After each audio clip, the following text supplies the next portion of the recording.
When this happens in life and you're back down at base camp, you've come down all of the elevation, back down to base camp.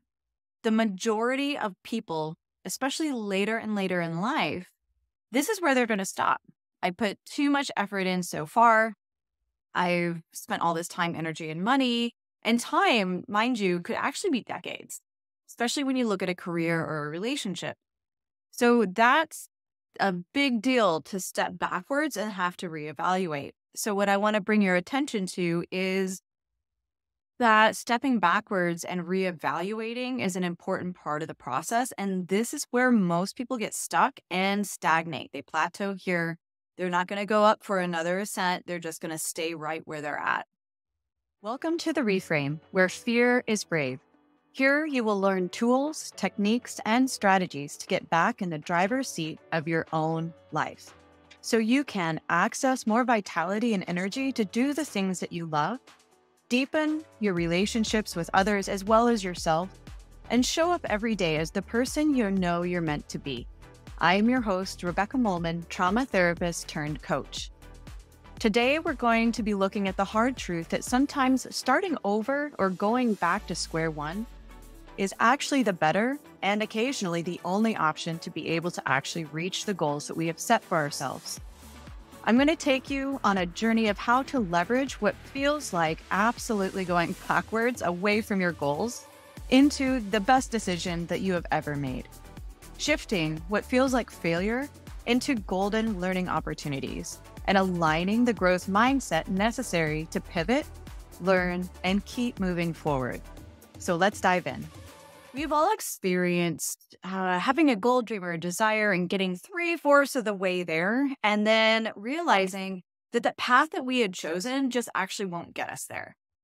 So I'm going to use an analogy with you guys, and this actually comes from a client session that I had earlier this week that this metaphor was shared with me, and it really hit home.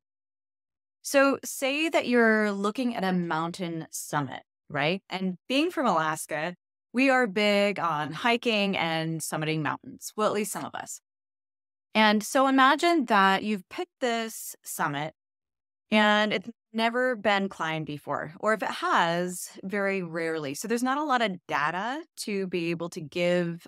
There's not like a trail map, right? But you've studied the weather patterns, you've studied the snow and ice conditions, and you're confident that you have it covered.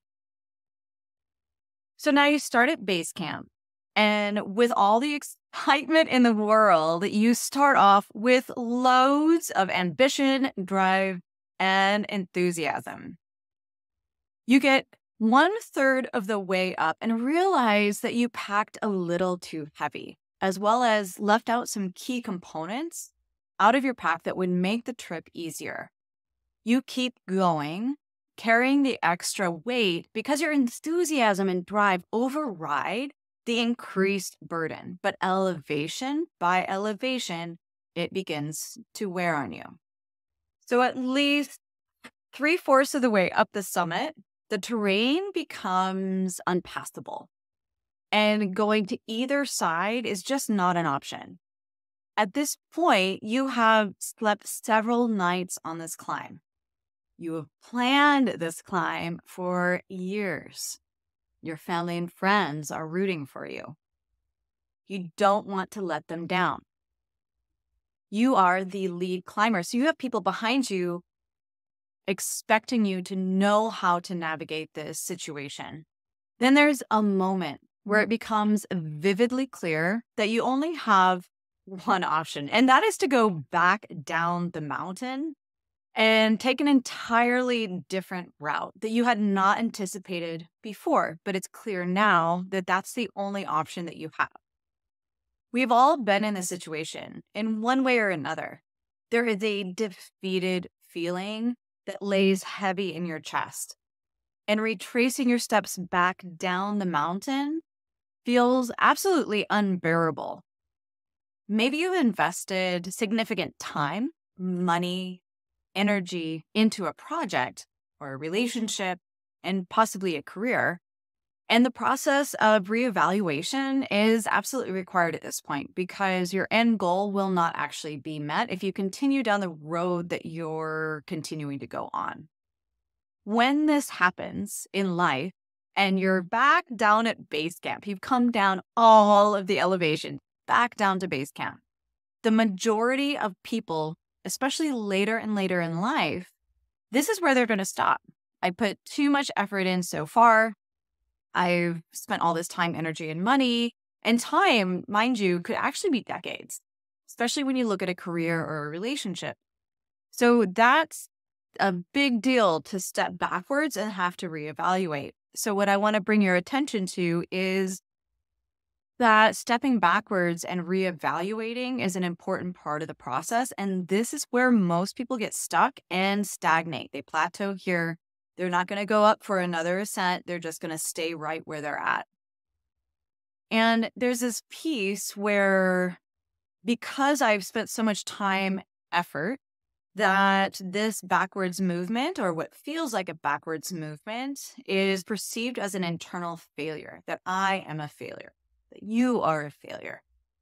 But that's actually what we'll talk about in a little bit, called fixed thinking, and to shift your perspective, and that it's actually a learning process.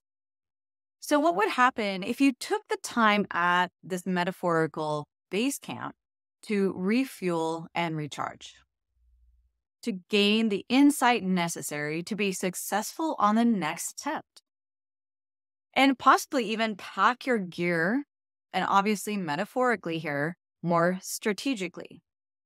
Maybe you need to learn about different gear that you didn't know about before to make the ascent and to make the process more efficient and effective.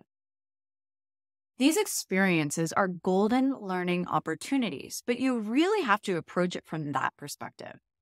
You're not actually starting over. And in this example, you have increased endurance. You have increased knowledge about the route and what works and what doesn't.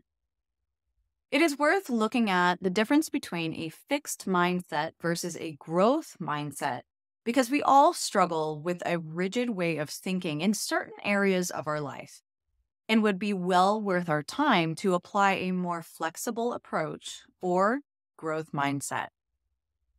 In this slide, we're going to be looking at challenges. So in a growth mindset perspective, embracing challenges as an opportunity for learning and growth, as well as persist in the face of setbacks. We've talked a little bit about this already, but it's important to reinforce.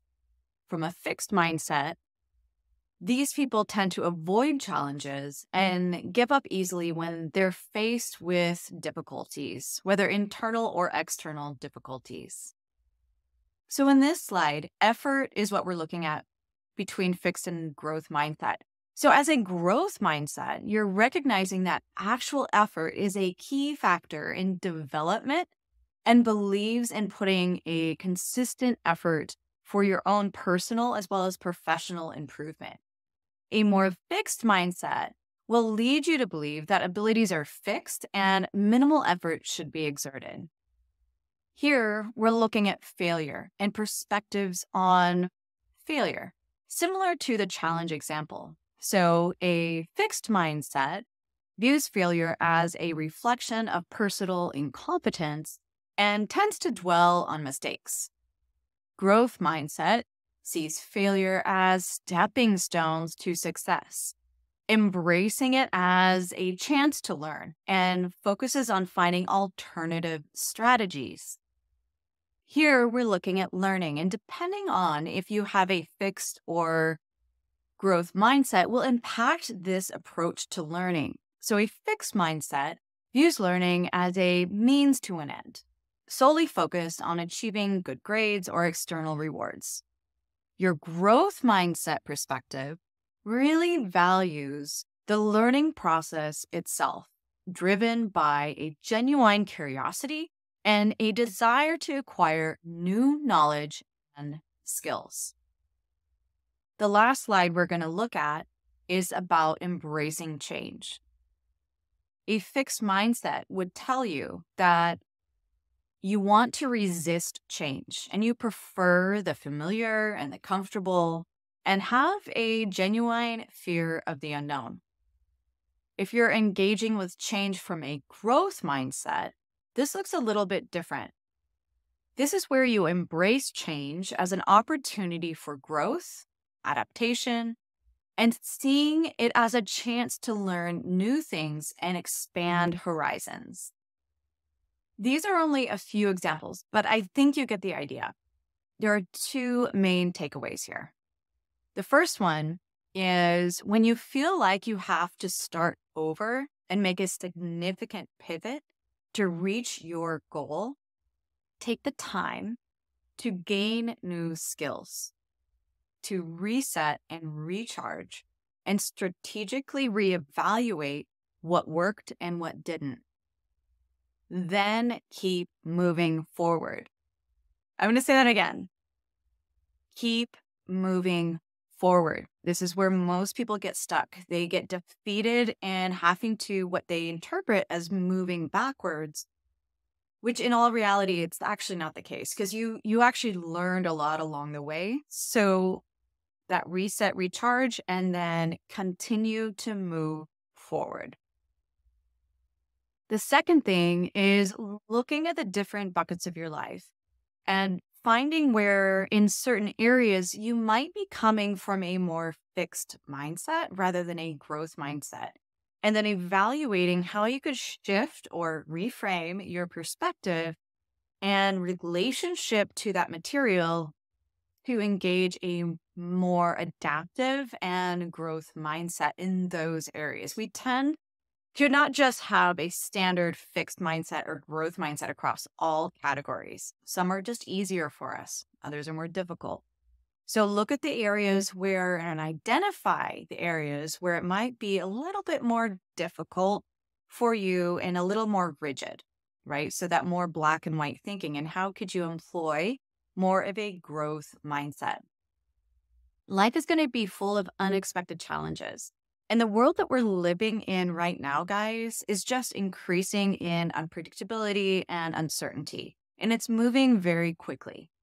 So just remember that disappointment comes from our attachment to specific outcomes. So as you're moving through different dynamics or different frustrations or different goals, that when we feel that heaviness of disappointment, check in with yourself and see, what was my expectation? Was I more goal-based, which is important, but sometimes when we leverage that a little too heavy, we forget about the process. And really, it's in the process that we're learning.